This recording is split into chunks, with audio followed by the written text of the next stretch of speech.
কল্পিত যাতায়াত ব্যবস্থার কারণে, অপরিকল্পিত পৌরসভা গঠনের কারণে আজকে একের পর এক মৃত্যুর মিছিলে বিভিন্ন ব্যক্তি আজকে সামিল হচ্ছে। আমরা আজকে বলতে চাই, এই ঐতিহ্যবাহী বালিয়াত বাজারকে যদি রক্ষা করতে হয় তাহলে সকলের দাবি আন্ডারপাস নির্মাণ অতীব জরুরি হয়ে দাঁড়িয়েছে। আমরা চাচ্ছি অতি জরুরি ভিত্তিতে একটি আন্ডারপাস নির্মাণ করে এই ঐতিহ্যবাহী বালিয়াত বাজারের ঐতিহ্য যেন রক্ষা করা হয়। শিয়া বাটার ও ভিটামিন ই সমৃদ্ধ লিলি হালাল বিউটি সোপ, তারুণ্যময় উজ্জ্বল ত্বকের জন্য।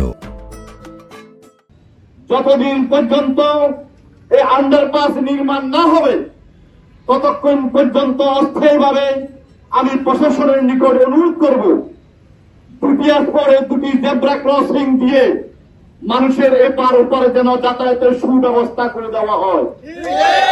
একটা জেব্রা ক্রসিং নির্মাণের করার দরকার শান্তিনাথ রাস্তার মুখে, শান্তিনাথ থেকে মসজিদ গলি, এখানে একটা জেব্রা ক্রসিং এর মাধ্যমে, যেহেতু এই বালিয়াত এলাকায় ট্রাফিক পুলিশের ব্যবস্থা আছে, দুইজন ট্রাফিক পুলিশের ডিউটির মাধ্যমে যেন মানুষের নিরাপদ চলাচল ব্যবস্থা করে দেওয়া হয় দাবি রাখলাম আজকে। আরেকটি ট্রাফিক পুলিশের নিরাপত্তার মাধ্যমে আরেকটি জেব্রা ক্রসিং দেওয়ার জন্য অনুরোধ জানাচ্ছি। ট্রাফিক মোড়ের পাশে যেখান দিয়ে আমাদের রামগড় রোড বলা হয়, সেই ট্রাফিক মোড়ে আন্ডারপাস নির্মাণ না হওয়া পর্যন্ত একটি জেব্রা ক্রসিং নির্মাণ দিয়ে, একটা জেব্রা ক্রসিং এর মাধ্যমে সেখানে আরো দুজন ট্রাফিক পুলিশের ডিউটির মাধ্যমে যেন মানুষের যানমালের নিরাপত্তার ব্যবস্থা করা হয়। আমরা আজকে বলতে চাই আমাদের প্রথম দাবি হচ্ছে আন্ডারপাস নির্মাণ করা।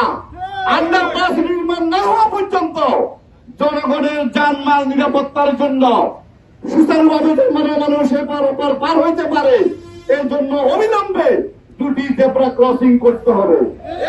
জেব্রা ক্রসিং এর মাধ্যমে ট্রাফিক পুলিশের নিরাপত্তার মধ্য দিয়ে যেন মানুষ এপার ওপার যেন পার হওয়াটা যেন নিরাপদ হয়, যেন কোনো দুর্ঘটনা যেন না ঘটে।